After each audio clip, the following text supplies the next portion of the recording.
Many of your allies who want you to win in November say your current strategy isn't working, that you need to stop with the personal attacks on Kamala Harris and deliver a more disciplined message. Do you agree? I think I'm entitled to personal attacks.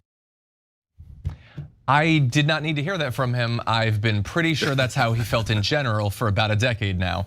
But you might or might not know that behind the scenes, there's been a lot of pressure, public, private, on Fox News, in smoke-filled rooms, for Donald Trump to grow up just a little bit and come out with a strategy for taking down Kamala Harris and Tim Walz that relies on more than just insulting her intelligence or her race or her looks or his military service or how much spice he likes in his food or whatever it is that he's doing. And right there you saw that he's just not going to take that advice.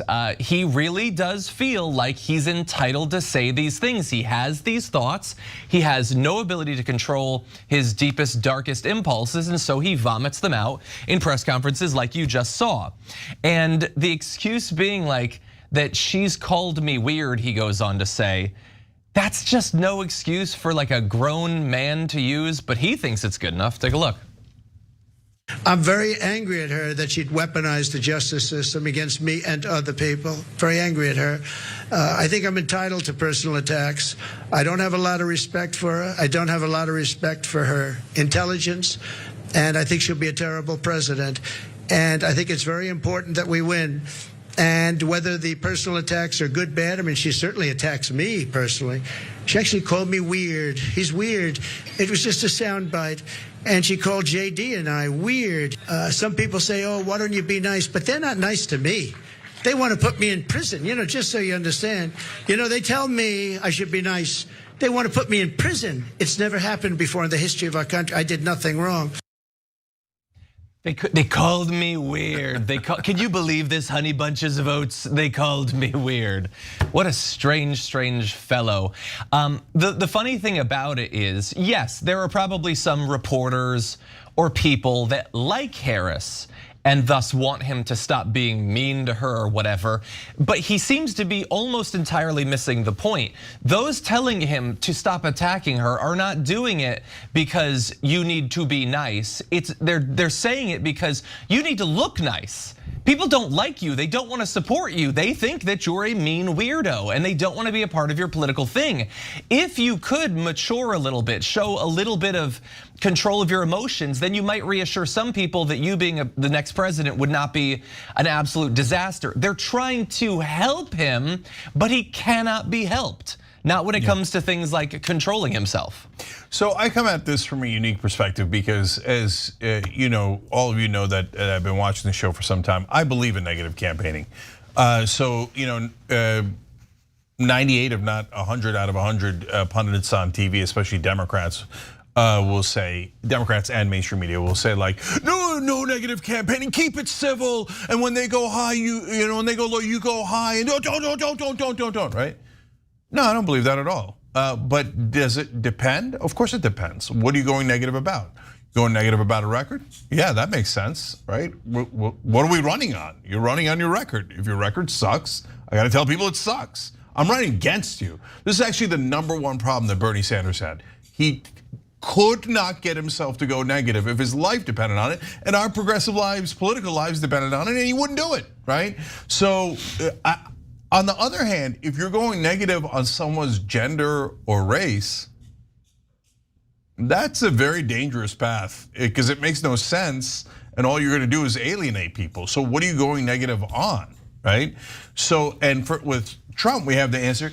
Yeah, she just turned black. I don't know, black. Okay, well, now you're doing identity politics and you're being weirdly racist, and I mean that very literally. Weirdly racist. I don't even understand your racism. That's how weird it is, right? What does it mean that she turned black? Okay, and you could. And by the way, brother, oh man, let me play poker against Donald Trump. He has so many tells, right? And he can't stop saying what's at the very top of his mind. He's like, it really bothers me that they're calling me weird. Why are you announcing that? They're just gonna call you weird more. Like, do you have any sense of strategy? I guarantee you that if I was playing with him, he'd be like, yeah, I think your hand is weak. Just so because I have an 8-2 unsuited doesn't mean anything. I'm bluffing. Oh no, I said it out loud. Okay, Like, you moron. Now, which brings us to intelligence. Can you campaign on intelligence, negative or otherwise? Yeah, of course you can. Intelligence is a very relevant part of being commander-in-chief and the president of the United States of America. Good news for us, Donald Trump's a moron. Okay, so like he says Kamala Harris isn't bright. But all right, what are you basing that on? She went to great schools. She was district attorney, attorney general, senator, vice president, etc. But if you got something, no problem. I'm open to that discussion.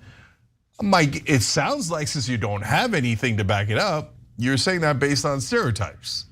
Now you're back into dumbass negative campaigning. And John is absolutely right. The people saying, hey, stop, aren't Democrats. Democrats are like, green light. Keep talking, jackass. Okay, we love it.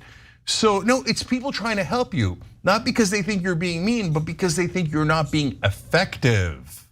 So now let's talk about why he's not being effective. Because, again, if you've been watching this show for the last 10 years, you know that I think Donald Trump is one of the biggest dumbasses we have ever had in public in any way, shape, or form, not just politics. So, and now of course he disagrees. Let's watch a clip of him telling us how smart he is.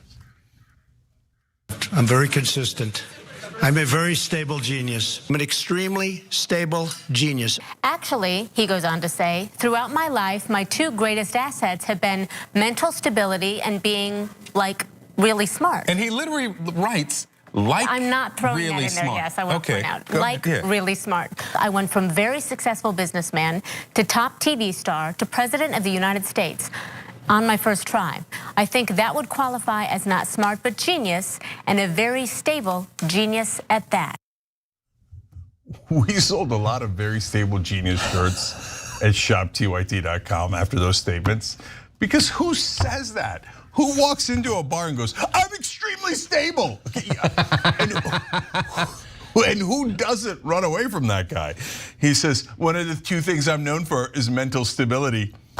Brother, if you have to be known for just being mentally stable, there's an excellent chance you're not mentally stable. Because most normal people are not known for that. That's not the top two qualifications they have. And I can go on and on. He thought a dementia test was an IQ test, thereby failing the dementia test because he didn't know which test he was taking. But I'm gonna give you one last one here, because I think that he might not actually believe that he's like really smart. Because this is from 2019 from Associated Press. Leading up to the 2016 presidential election, Donald Trump directed his personal attorney at the time, Michael Cohen, to threaten legal action against the colleges and high school he attended if they publicly released his grades or standardized test scores, Cohen told Congress in 2019. He would take legal action against you if you find out how dumb he is. Look, man, I don't think that college or high school grades are determinative. I've seen people work their ass off and get ahead. And to me, that's not like the end all be all. But when you're desperate to hide your high school grades, that means they weren't very good. Okay, trust me, if you had good grades, I had the best grade. I thought, oh, didn't you, brother? Didn't you? Because anytime anybody tries to get them, you're like, no, send the lawyers. Don't anybody ever find out what an idiot I was in high school or college and how my dad got me everything. He got me admitted into these schools and I didn't earn it. He got me out of Vietnam because I had bone spurs in my head. So you want to talk about intelligence, brother? I'm right here for it. Mas. I'm surprised no one has brought out those grades yet. It would really be a fun day, at least a news cycle. So to your point, if anybody's watching that can do that, if there's a journalist that can dig, please listen to Cenk and get those grades out so we can have some fun with it. Number two, I think if you're an old, white, spoiled, rich guy, you should not be using the word entitled to describe your right to go after a smart, accomplished African-American, half Asian woman who's running for president. Like that's the wrong word. He goes, I'm entitled to use it. Yeah, you're very entitled, and you should not be using those personal insults. And really it goes to, this all shows the level of his ego, because if these people actually had any ounce of humility or any ounce of being smart about this, they would take this title of weird and play on it and be like, yeah, I'm weird, whatever, it's all good. I'm weird, but the economy's doing this and the country's doing that. Let's go to these subjects. But they don't. He takes it. He's got the smallest ability to actually have any kind of sense of humor. He famously was the first president in a long time to not go to the correspondence dinner. And he goes, I don't like people laughing at me. And I think that's because no one's ever laughed with him.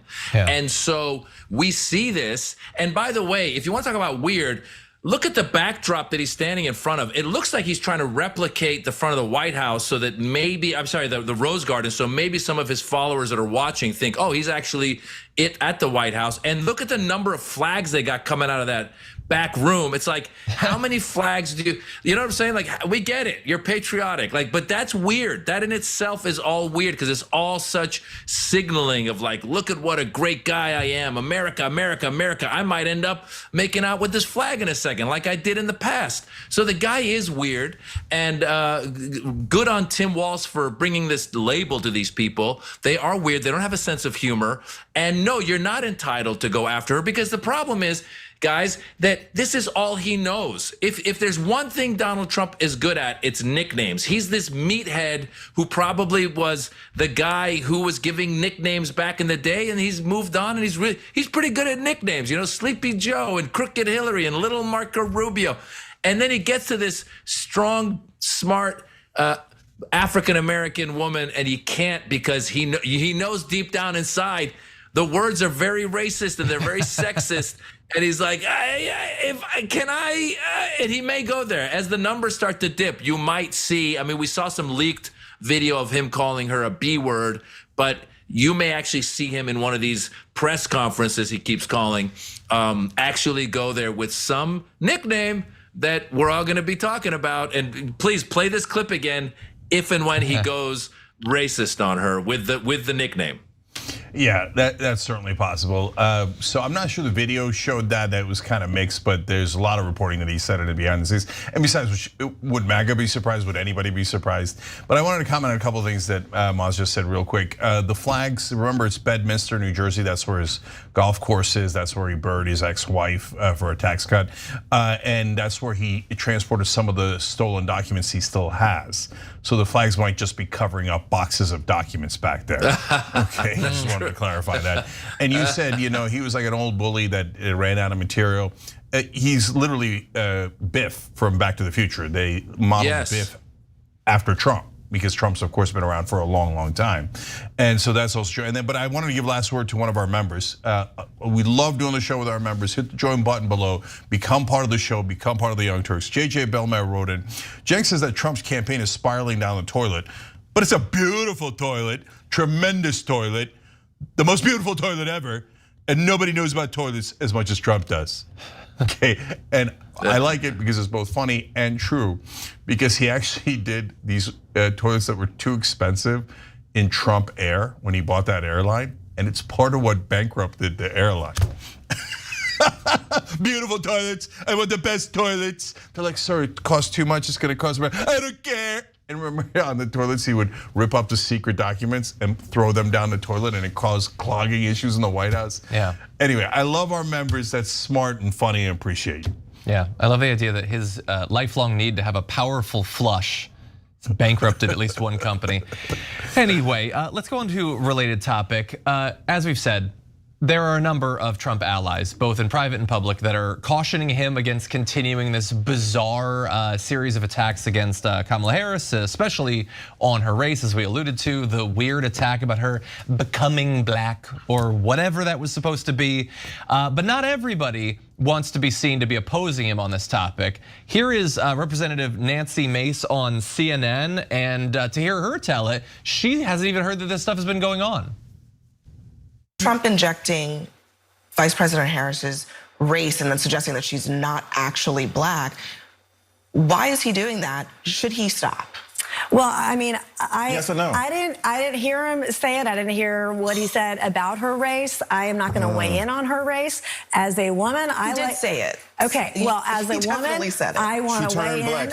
He said she was raised Indian. Now she was Indian. All he knew. Now she turned black. Well, she's a mixed race. She's a mixed race. This doesn't take that much courage, honestly, to just say that was out of bounds. I don't know what he said. I didn't see He the said interview. that she turned black. He questioned whether she was really black. I don't think that's that hard to say. That's out of bounds. Can you say that? I mean, I didn't say it, and I would not say it. Yes. Just say yes. I just Guys, We may connect that to your inability to pronounce her name. We are out of time. It's a very. We are out of time. It's a cult. They won't say anything that goes against the cult. Yes, you are. It's a cult. I mean, that's what it is. This isn't news or anything. I like that Abby Phillips brought that up. I will only say, if you're gonna do that sort of thing, and you should do that sort of thing, you're gonna have Nancy Mace on, you wanna question her about this, you know that she's gonna try to weasel out of it, you gotta have the clip ready to go. It's like when you're gonna stop like a congressman like in the halls and be like, Trump tweeted this crazy thing, you gotta print it out, man. You gotta have it ready because they're gonna say they didn't hear it, they didn't see it, I don't know, you gotta show it to them. So that would have been my only critique, but right there, she was told exactly what he said and she refuses to admit that it's racist, but that doesn't mean that she isn't going to join him there, because in the extended interview, she starts talking about Kamala Harris and she mispronounces the VP's name. Now, that has happened a lot. Nancy Mace obviously has been in government. She's been around Harris for years at this point, and obviously should know, what her name is, how it's pronounced. In the same way that how could you not know about the BJ news cycle at this point? And she just kept doing it over and over. They would say you're mispronouncing it, and she would say I can mispronounce it if I want, and she would say it over and over again. And that led to tweets from like End Wokeness saying, Kamala's sacred and holy name is slightly mispronounced. All hell breaks loose. You are a white woman that is disrespecting a black man, which is just a literal description of what was happening. To which she says these boys were so easily triggered, and both of them just got it so wrong. And Wokeness, it wasn't slightly mispronounced, it was mispronounced. And it was intentionally mispronounced. That's what that whole segment was. Now, maybe there's something lost in translation, and Wokeness, after all, is a Russian bot account. Look it up, it became super clear when they talked about warm water ports. But for Nancy Mace, they weren't triggered on the panel. They identified what you were doing. The point of you mispronouncing it, and when corrected, doubling down and mispronouncing it again, is to tell the audience she has a silly foreign name that doesn't deserve respect. It's not like Nancy or anything, like a real name that people should know how to pronounce. That's a foreign name, that's an outsider, other name, and nobody needs to respect it. And that basically is what Donald Trump was selling with the idea that she's black, she's Indian, whatever, who knows, maybe she became something. It's super weird, you don't have to respect it. That is what they're selling to their white voter base. The idea that these people aren't like you, they don't deserve consideration or respect or compassion or humanity. And she is very much a part of that movement, or, sorry, I don't want to offend the Congresswoman, cult. Yeah, so I'm mixed feelings about this. So usual, slightly divergent opinion from me, but hold. So first on Nancy Mace pretending that she doesn't know that Donald Trump said that she just turned black. She knows, okay? That was not a small news story, that was a gigantic news story. The reason she doesn't want to talk about it is because what Trump has said is asinine, and she can't say that because they're all obligated to kiss his ass. So that puts her in what she views to be an unwinnable situation because she can't be honest. But then that's Tuesday for politicians, let alone a Republican politician. So that's why she's just trying to get away from that segment the whole time. Please let this be over, please let this be over, right? And she's filibustering. Now, on the mispronouncing of the name, I'm biased here because I have a non-pronounceable name, so I don't care at all. If I cared, my whole life would be centered around caring about people mispronouncing my name. So I'm gonna come back to that in a second. Triggered, I find this one hilarious and nonsensical. Like, yeah, I did something stupid and it triggered them. I got you guys. No, you didn't get us. You got yourself by saying something stupid. And then we corrected your ass. How is that a win for you? But like MAGA really believes that. That's like their favorite thing in the world. If we say something super stupid and then you guys react, I got you triggered. That's not a thing, guys. I don't know why you think that's a thing. And besides which, if like all it takes, whether you said something stupid or smart, is getting a big reaction out of people, and that means that's a giant win, triggering those people is a giant win. well, then I'm the biggest winner on the internet. Okay, I mean, nobody could dispute that. I've triggered the entire internet, right? I've triggered every part of the political spectrum, and right wingers. You guys have been triggered by me for now what, a couple of decades. So apparently, I'm the world champion debater, not by my logic, but by your logic. Because the angrier you get at me, the more I'm winning, apparently. So thank you, I appreciate it. Okay, so now back to the name thing. I'm curious what you think, Maz, because growing up Middle Eastern, both of us here in America, your name's a little bit easier than mine because mine starts with a C and is pronounced J. So Jank is not pronounceable if you don't know it, let alone Uyghur, right? So I'm curious what your take on that is. Well, I'll be honest with you. For me, when people say instead of Maz, they say Maz, it's fingernails on the chalkboard in my mind. And in all honesty, I was like, when will I ever be famous enough so everyone can just get it right and it's Maz? And I would assume that if I were running for president and I'd been the vice president and I'd been a senator and I'd been attorney general, I'd been the public eye for all that long, they would get it right. But they still don't get it right because now intentionally they don't want to get it right because to John's point, they want to point out that she's a foreigner, that she's not one of us. And by the way, it's like, oh, I got you. I can say whatever I want. Well, the problem here is it's a disrespect, and it's unfortunate to see because Nancy Mace, when she was first a member of Congress, she wasn't as extreme, but she's gone extreme. She's kind of like, I would say, a slightly more intelligent Marjorie Taylor Greene, which is not much of a compliment, but it kind of is, in that she realizes that's what she needs to do because she clearly knows what Donald Trump said about Kamala Harris being, turning black. She knows what it is. She heard it. She knows it's wrong. And in a sane world, she would say, "Listen, I don't agree with what he said, but he says whatever he says, and it's not I didn't say it," and move on. But she knows that some of her base probably feels that, oh yes, we should call her out on that. Why we've seen it, the right wing and how they're trying to run with that. Oh, she was always Indian, now she's black because she wants to vote. And it's so she knows that there's members of her constituent that think that what Donald Trump did was right, and she doesn't want to isolate them because that's who's helping her win.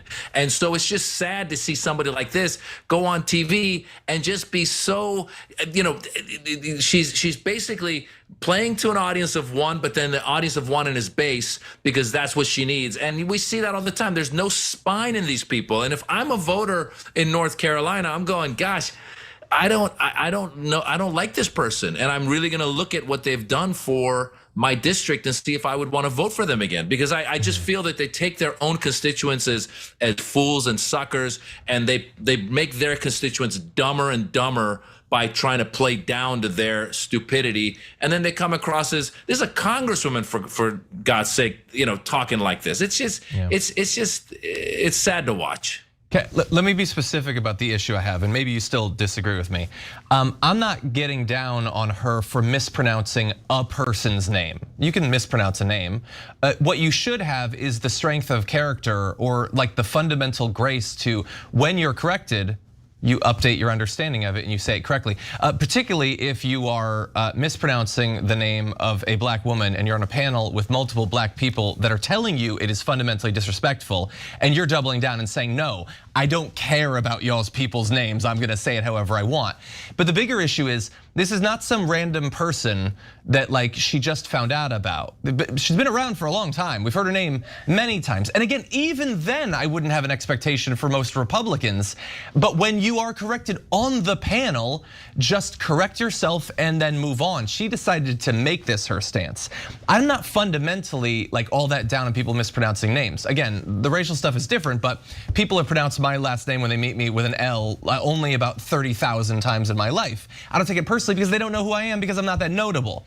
But Kamala Harris has been around for a long time. Nancy Mace has heard her name 100,000 times, and she is choosing to make a stand. It's very different than accidentally mispronouncing a name. She wants people watching that to know that she doesn't think it matters whether the name is pronounced correctly or not. And bear in mind, Trump did it to Nikki Haley as well. Yeah, so let me put more nuance into it, because John, you're absolutely right that when corrected, if you purposely continue to pronounce it the wrong way, you're trying to offend the other person. And that makes you what we colloquially call a bad guy, right? And so in this case, she's being a bad person on purpose, which is the Republican strategy. Now, at the same time, part of the reason I say there's two reasons why I say don't overemphasize this. So number one, a lot of good, honest people get names wrong, and they feel really self-conscious about it. And when you attack someone for getting a name wrong, they feel personally attacked. And so they feel like, well, I was just trying my best. Jesus, guys, these left guys can't be appeased. I mean, you get something a little wrong and they just call you racist right away, right? So I don't want that reaction. I think that's a bad reaction. I don't want it in my personal life. I don't want it in politics. So that's why I warn against it a little bit. And then secondly, when they do it on purpose and they seem to be rubbing, our faces in it, that's a win for us politically. Take the win and don't overemphasize it. And I know why they're doing it, in case you don't know. So Kamala sounds, I guess, more westernized. I don't know that that's really true. All of this conversation is silly to begin with, but Kamala, in their mind, sounds more African. That's why they're saying it. And if you're wondering, why does it sound more African? This might be a generational thing. Among the really silly reasons why is because when I was growing up, and at that, a lot of these characters are either my age or older. In wrestling, there was Kamala the Ugandan giant, okay? And you're gonna think there's no way that didn't stick in their heads and that's part of it. No, that's why. I didn't know that. Yes, that's part of the reason why they keep calling her Kamala, because they think of Kamala the Ugandan giant. And remember, Hulk Hogan was at the RNC. So this is not like some crazy theory like, oh, they don't know wrestling. Oh, wow, what a coincidence, right? So that's why to them it sounds more African, right? But if they're doing that, that's a gift to you, right? That's them saying, ha ha, look at her stupid name, which then triggers everybody with a different name to go, I hate you and I can't wait to vote against you, right? Take the win. When we make a bigger deal out of it, then we alienate the people who are mispronouncing names but don't mean to. So that's why I say what I say. Well, and to your point there, we live in a different time. There was a time when this attack, even when they were doing Barack Hussein Obama, it worked for some people, but that's such a dated attack now. All of this stuff, that's the other thing you look at. They have nothing. They have nothing new. It's all just a replay. If you could play a speech from Trump from 4 years ago and watch the stuff he's saying, and it's the exact same thing. It's just a repeat from 4 years ago, 8 years ago. And so this is their attempt at Barack Hussein Obamaing Kamala Harris, and it's failing really badly because we're in a world now where there's a much more diverse world. There's a lot of names out there that are unique. Fortunately, there's people of different backgrounds in positions of power now, whereas like 10, 15, 20, 30 years ago, that was not the case. So maybe 10, 20, 30 years ago, there might be somebody in the middle who's trying to decide and go, oh my God, Kamala, she's a foreigner. She's not, I'm not going to vote for her. But now you'd have to be really stupid to have that argument work for you. And there is still a portion of the population that still has that. But the portion that I think is gonna tip the election to, hopefully, fingers crossed, don't jinx it, Kamala Harris, is not gonna fall for this crap. It's such an old strategy.